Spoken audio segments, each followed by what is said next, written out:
Impact, gusty winds could knock down trees.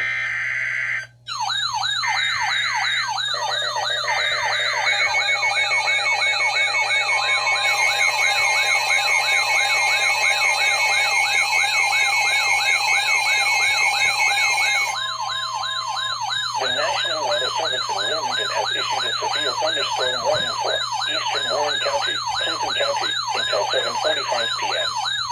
At 7:16 p.m., severe thunderstorms were located along a line extending from near Waynesville to 7 miles east of Marlton near Blanchester, moving east at 35 miles an hour. Hazard, 60 miles an hour wind gusts. Source, radar indicated. Impact, expect damage to trees and power lines. Locations impacted include Wilmington, Blanchester, Waynesville, New Vienna, Morrow, Woodville, Clarksville, Harrisburg, Martinsville, Midland, Butlerville, Pleasant Plain, Melvin, State Route 123 at State Route 132, Fort Ancient, Oakland, Cedar Creek State Park, Morrisville, Ogden, and Kingman.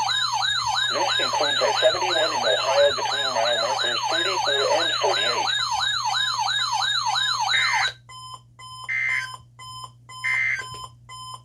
Now here is the official National Weather